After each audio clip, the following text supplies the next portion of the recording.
What's up, everyone? It's KB, and I'm on the go at ISACA's North American Conference in Las Vegas. This week, some of the biggest conversations shaping networking, AI, and cybersecurity are all happening at once. This week is where operators, engineers, and executives get into the detail of what's working, what's not, and what's actually changing inside enterprise environments at scale. We're hearing a lot about AI driven networking, automation, and visibility. But the real question is, how does that translate into security outcomes, operational resilience, and ultimately cost? Because behind every intelligent network claim, there's a small human team trying to make sense of complexity. Across the next few segments, we'll be speaking with leaders on the ground, unpacking what's real, what's noise, and where the industry is genuinely heading next. This is KB on the Go from Las Vegas. Let's get into it.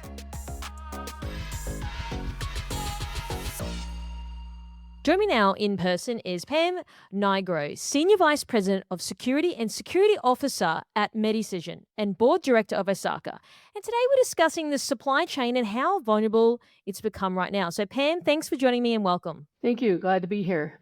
Okay, so Pam, really want to get into it considering we're on a bit of a short timeline, but I want to get your thoughts around why the supply chain has become one of the most vulnerable areas in cybersecurity right now. Talk me through it.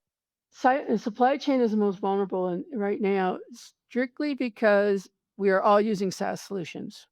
And even if you think about your Microsoft products, right? If you think about our Gmail products or whatever those products are, you're connecting through a SaaS solution. And not understanding that entire end to end kind of chain really exposes you. And think about all the APIs you have, and you connect out to this app or to that app.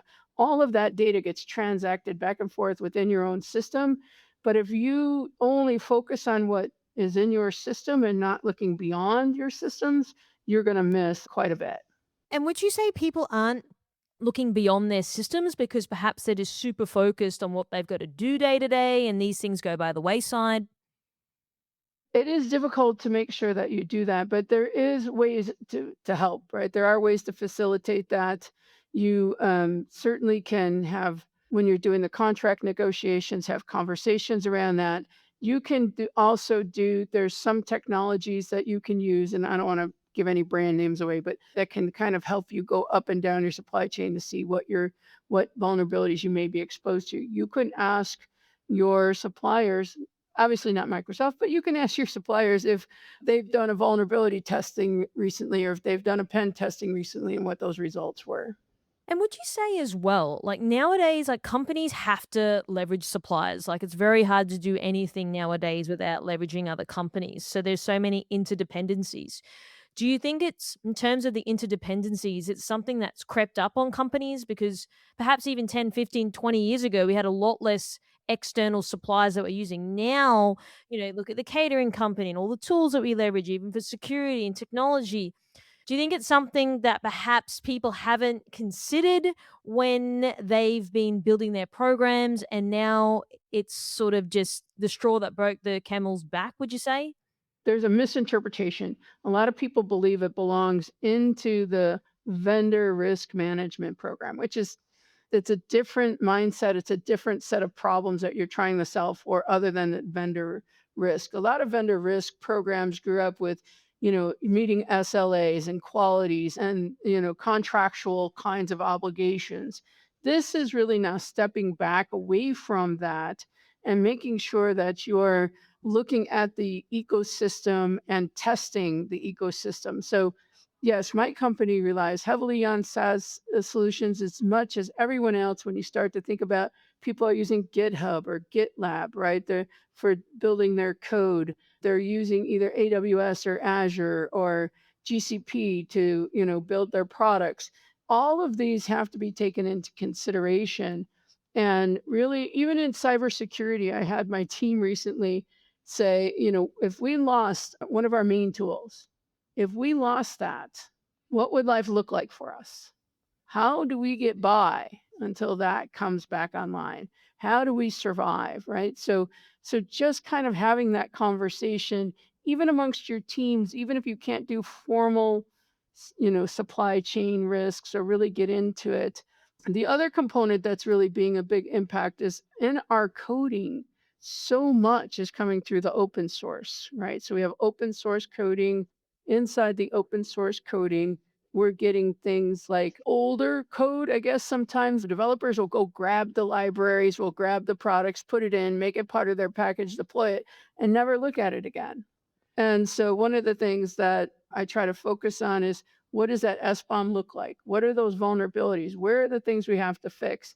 Now the good news is some people have discovered when you fix one library, you wind up fixing a whole slew of things, at the same time because you're not going to use that library once, right? It's used throughout your code and populated throughout your product line. So that's another area that I think gets often overlooked because they just deploy it and they forget about it. They're on to the next deliverable.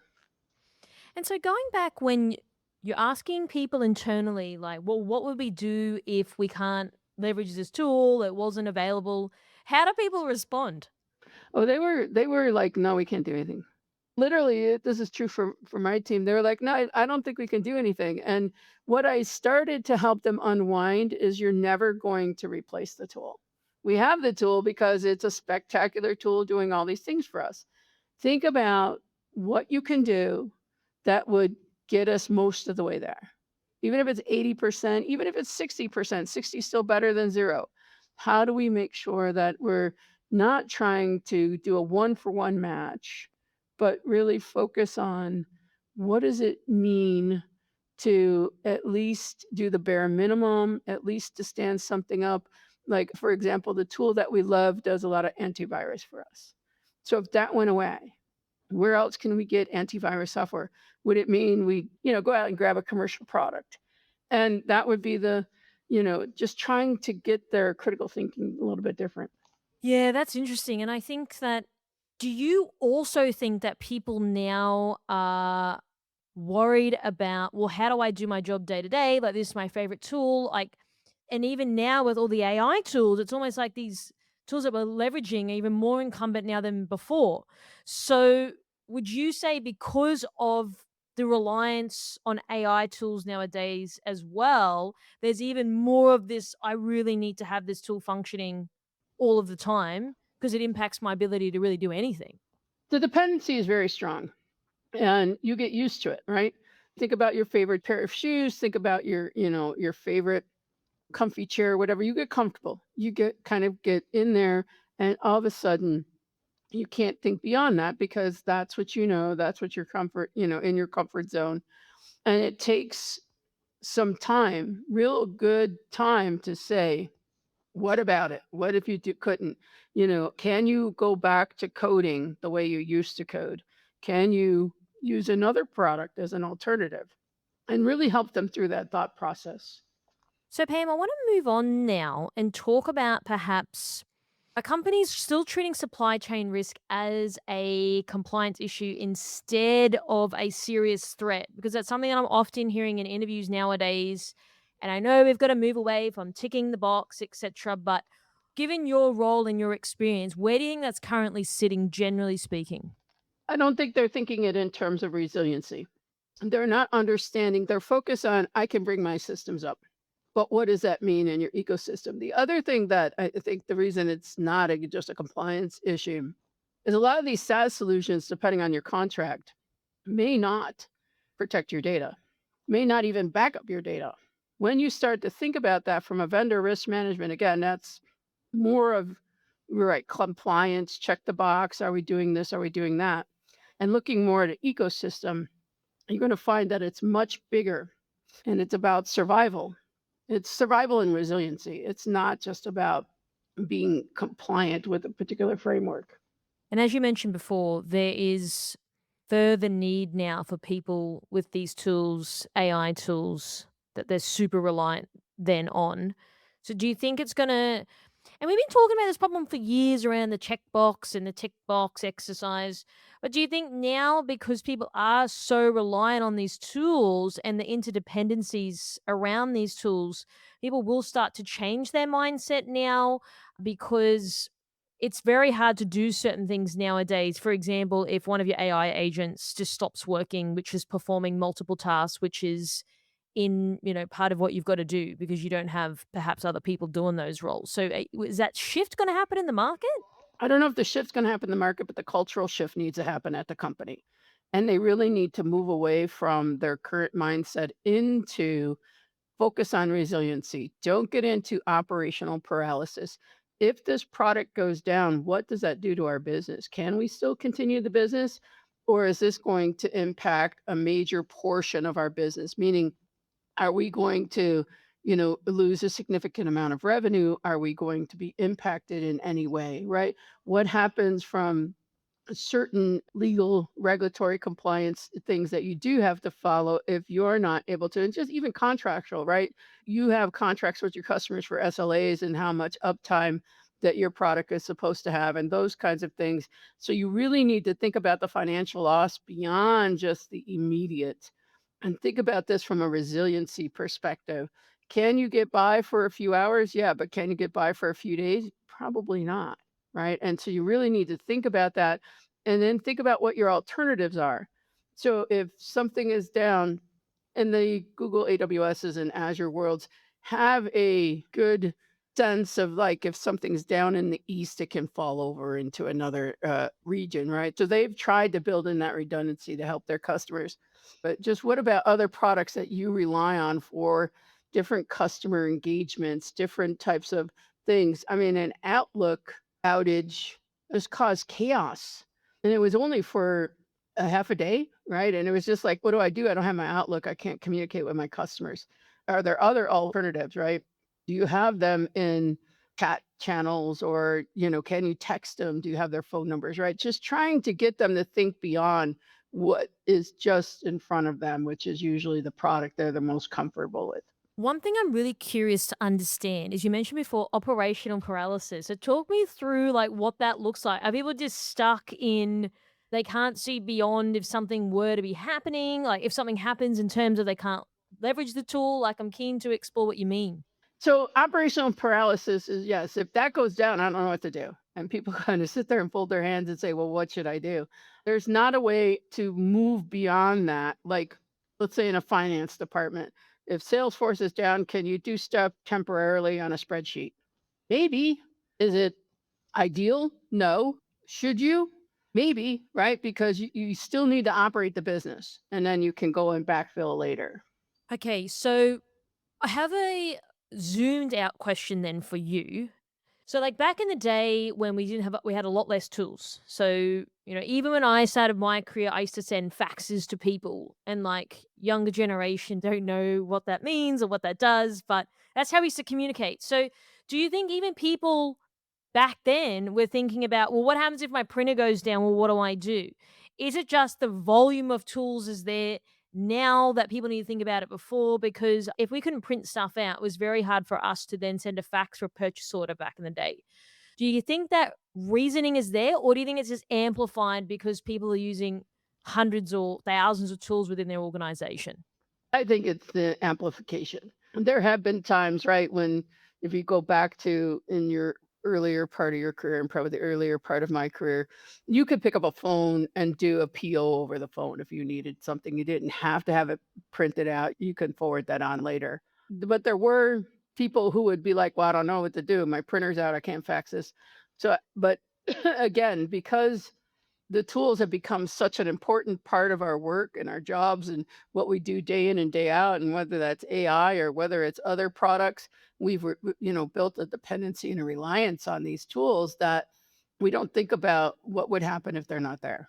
What would happen? And that's kind of one of the things that I think like is my job. How do I start to prepare the company for like what's next, right? It's always that, and we've been saying this for years, but I don't really think people really understand. It's never that if something happened, it's when, right? It's when something is going to happen. CrowdStrike had a big outage a while back, right? Not an outage, but they had a release that impacted a lot of companies and they were down for quite some time, right? Other products, and just CrowdStrike because I'm most familiar with it, but other products have had the same kind of issue, either through a release, some sort of bug that won't allow the people to get in, like in the Outlook kinds of stuff or working, how do you try to work around that? What are your alternatives? It's just think about when you're driving your car to work and that road is blocked with traffic, you usually try to figure out another way around it. And we do that kind of internally just in our day-to-day lives, but because we come to work, turn up our laptop and we start plugging away in those particular tools, nobody says, "Can I still do this in the spreadsheet? Can I still do this in, you know, other types of products, Word or, any of those kinds of things?" So it really is challenging for some people to really understand that there's a larger ecosystem beyond just their particular product. And they could really spend some time really trying to figure out how do you get to the next best, or at least 60, like I said, 60%, just something so that you can continue the business and you're not impeding the business and you're still not maybe impacting your financials or any of that kind of stuff. You can still operate. It may not be perfect. It may not be everything you're used to having, but for the moment, it is good enough. And that's what you need to focus on until you get your product that you love back online. Pam, what is next? What do you think happens now? I know you're at the conference with Osaka. What do you think people are going to take away and start doing internally? Well, that's a good question. Everyone's on a different point in their journey, and so it's kind of hard to actually pinpoint it, but I would say at least right away, do an analysis. What are those tools as you do your business continuity and your resiliency? Go and ask people, well, what tools do you use every day? And you start to collect all the tools and you start to see the reliance because everybody's using GitHub or everybody's using, Jira, or everybody's using some product that no matter what, it would stop the business if it, or everybody would just stop working, right? They get the operational paralysis. And then as you start to do that, look at your top three, right? What are your top three? And then just kind of have these conversations about, okay, if that's not available, what's your alternative? You can't get the kind of work that you need. Like in Jira, a lot of folks use that for their project management and managing, their sprints and things like that. Is there another way to get that information? Is there another way to still let you work even if you don't have the full picture per se of what's in a Jira ticket? So those are the kinds of things I think that really would help somebody really getting out there. And you would be surprised how many aha moments I've had with people when we sit down and we say, okay, but what if this isn't here? Now what are we going to do? And they do. They actually initially it's operational paralysis. Well, I can't do anything. I don't know what to do. We can't do anything else. But the thing is that they're looking for 100% replacement and not that piecemeal. I want to tell a couple of stories just quickly is, when you look at something that's a major product that does so much of your endpoint management, how do you then say, okay, well, this major product is gone, but I can still maybe get antivirus from a different place. I can still get firewall services from a different place, right? And you get those bare minimums, at least to protect the environment. And similarly, when we did the operations team, kind of in the same way, what are those bare minimums that you can live with? Because we've gotten so used to the robustness of these tools that it's hard for them to just peel it back and say, okay, I had to live with it. I can live with this. Joining me now in person is Asaf Weisberg, ISACA Board Director, as well as founder and CEO of introSight. And today we're discussing that companies do, in fact, get ROI from AI. So, Asaf, thanks for joining me and welcome. Thank you for having me. Okay, so there's been a bit of a discussion around whether organizations are really seeing ROI or return on investment from AI. So, you've sort of taken a bit of a different view and believe the ROI is there. So, talk me through it. What does that look like? You've probably seen the recent ISACA research showing that there is still not enough understanding about whether AI can actually introduce ROI, the extent of ROI, how to measure ROI. And I would agree that to date it's still a bit difficult to actually measure ROI. But the question whether there is ROI in AI in my mind, is not a question anymore, because you see it on the day-to-day. So if I'm starting the discussion from the research, And if I have to accept the fact that many people don't see or don't understand how to calculate the ROI, I would refer it to the lack of deep dive into the tools. So many people are using, the free subscription, so they get only a sneak peek into the real capabilities. Many don't realize what they could ask and could achieve with more sophisticated prompts from the tools. You need a lot of imagination because we're talking about a revolution, not an evolution. This is something new, and you need to adjust to it. You need to get to the understanding of where it can take you. If you do that, if you're persistent, if you're willing to put the time in the beginning to understand what does it mean a good prompt, and how specific do you have to be in order to get the result that you want. And it takes time. In the beginning, it takes a lot of time, a lot of iteration until you get to what you want. But if you're persistent and you believe in the technology, then you get to the point that it starts working for you. Now, at the same time, the models are progressing, you get newer versions, and we see that every version is better than the other. So you can ask it to crunch more data, you see less hallucinations, you get better benefits, you get better types of outcomes, and then it's up to you to use it and make benefit out of it and see ROI. Now, usually when we talk about ROI, this is something that you calculate ahead of time. So trying to come up with the idea of, okay, I want to pursue a project, let's see the ROI. Let's see if I really want to go there, if the investment is not too big. In this case, I would recommend organizations just to jump into the water, start understanding what they can do, play with AI, so to speak, get an understanding what is achievable. And once you get the hang of it, then to really try to calculate ROI. So it's a bit the opposite way. So you don't do the calculation ahead of time, but somewhere down the road, when you start to see that you get value out of it, then it's the time to calculate the ROI. Because until you know the value, you could not calculate the ROI. And I see the ROI in many places. I mean, it's very visible in the programming world today. So, you have the new tools, Claude Code, for example, that can provide you a level of programming which is close to at least a beginner programmer, so like a junior programmer. Think about the salary of a programmer and think that you can replace him or her. This is how you can calculate ROI. Now, in the beginning, it's difficult. You have to have some of the programmers in the organization needs to understand how to use the tools in the best possible way and how to get around it. But once you get the head of it, I know that many software companies are now, programmers, they don't make a move without one of these tools, because if they don't, the one in the next cubicle will and is using this tool. And in order to be competitive to your coworkers or competitive, between companies, you need to use it. And so first of all, I think you get into the using it, getting the understanding of what the value looks like, and then calculate the ROI. So, Asaf, what do you think the main areas in terms of ROI that people are sort of focused on or calculating? So, is it more just it saves cost? It's better, it's more efficient, perhaps. There's less people in the process. Like, is there anything that sort of stands out for you? Would you say? All of the above, obviously, but what stands out is not necessarily related to ROI. So maybe we're diverting a little bit from the conversation. It's about having resources, professional resources, which are sometimes scarce. Good programmers are not out there. Programmers, you have many. Good programmers, you have less. Now you can suddenly find a lot of good programmers, so to speak, which are actually AI agents, and multiply it as many times as you want.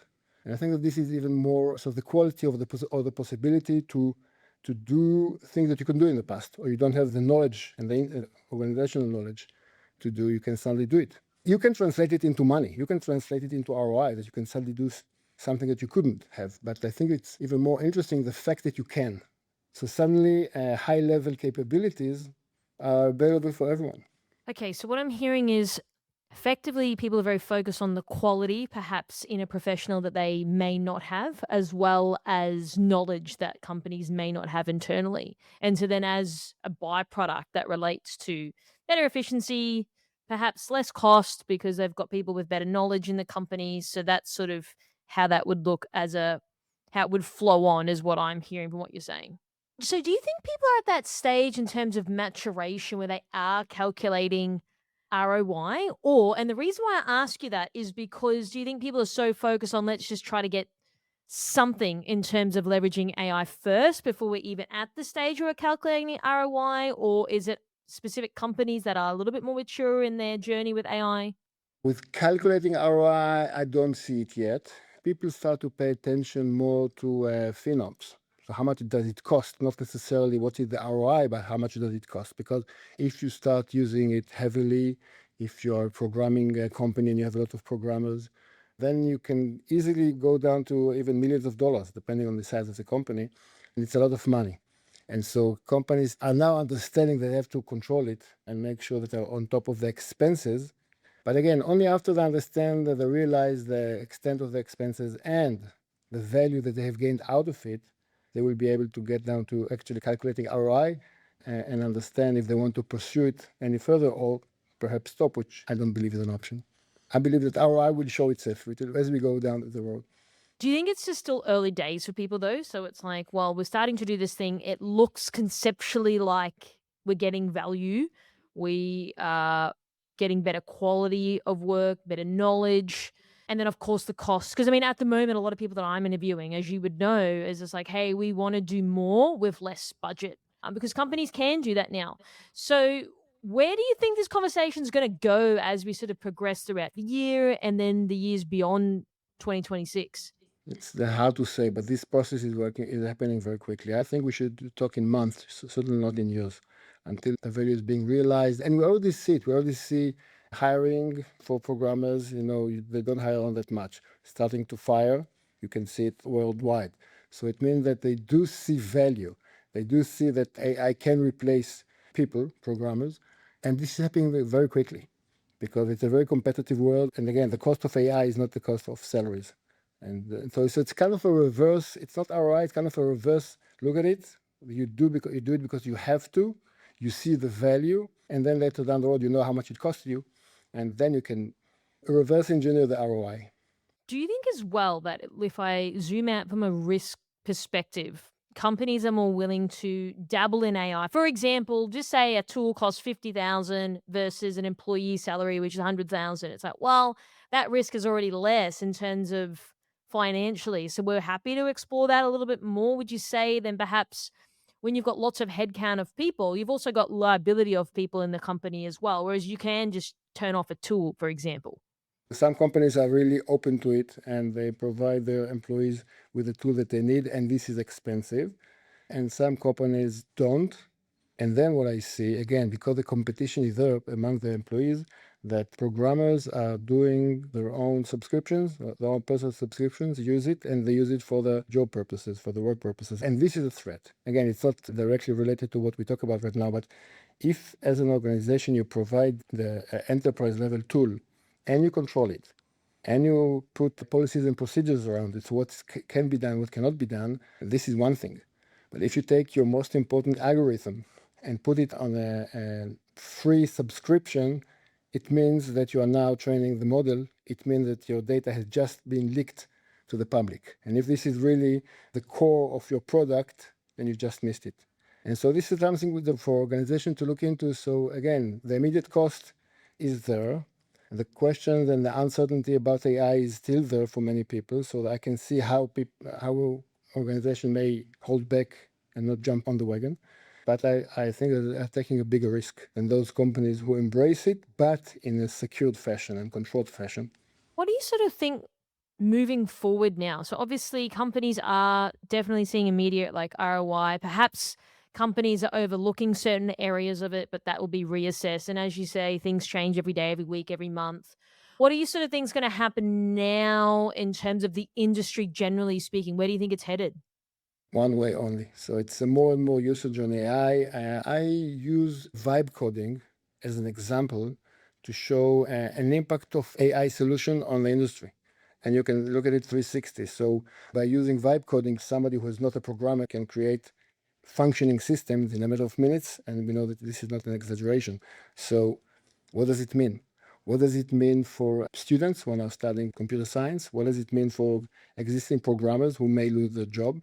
What does it mean to investment companies that no longer need it because everyone can develop a software in days without the need for investors behind them to back them?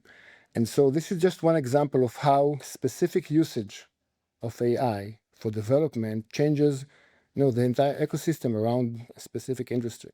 And I expect it to happen for every other industry.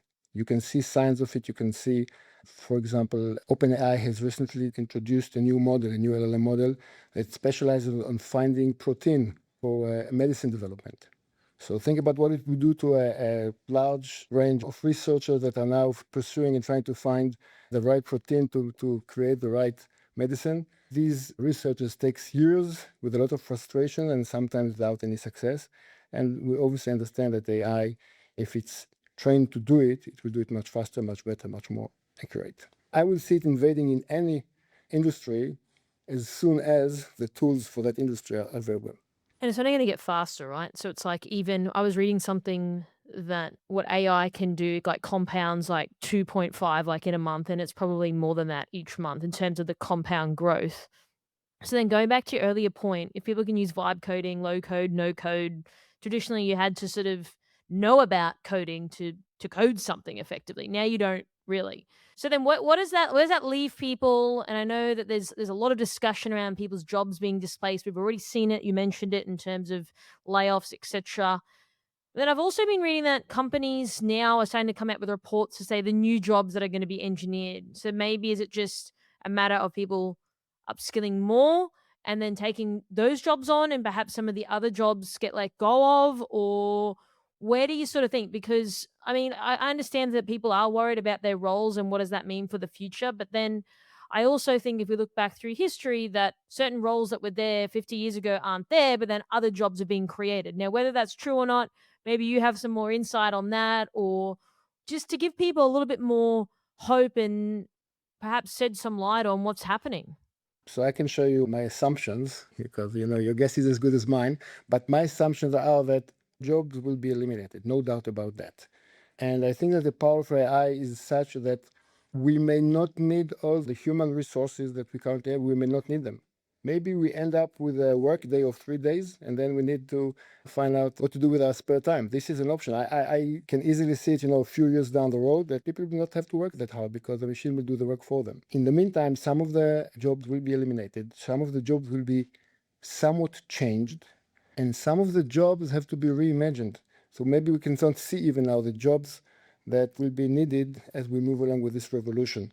I think that the key, or maybe the hope that you're looking for, today we have people with certain skills and experience, and the wisdom will be to understand that this type of people have this type of skills and experience, and then this can be used in a slightly different way for a future job, which we cannot imagine right now what it looks like. So it's not like taking a job to the next level. It's taking the skills and experience of people and match it to a position, a job description that will be needed, I don't know, a year from now, that at this point we cannot even imagine. Yeah, no, that's interesting. And I think time will tell as things keep rolling on. One thing I was reading, I think they're saying that there's going to be a role for like an AI ethical officer around like all the data centers that are being built. Like, well, what does that do for our like ethics and our environment and things like that? So, I mean, whether that role is true or not, I mean, it's the stuff that I'm reading. Again, your guess is as good as mine. It's just about having these discussions, understanding a little bit more about what you're hearing and what you're seeing and what your thoughts are. So, Asaf, any closing comments or final thoughts you'd like to leave our audience with today? I would recommend those who are not sure yet, I would recommend simply jump into the water and gradually go deeper and deeper. Be aware of what you're doing. Don't put sensitive data into tools that you don't understand exactly if they do use your data or protect your data. And this is a matter of subscription levels usually. But play with it, understand the power of it, push the envelope as much as you can, and then you'll get the hang of it. And you'll understand that there is an ROI. Now let's find it out and actually make it happen. And there you have it. This is KB on the Go. Stay tuned for more.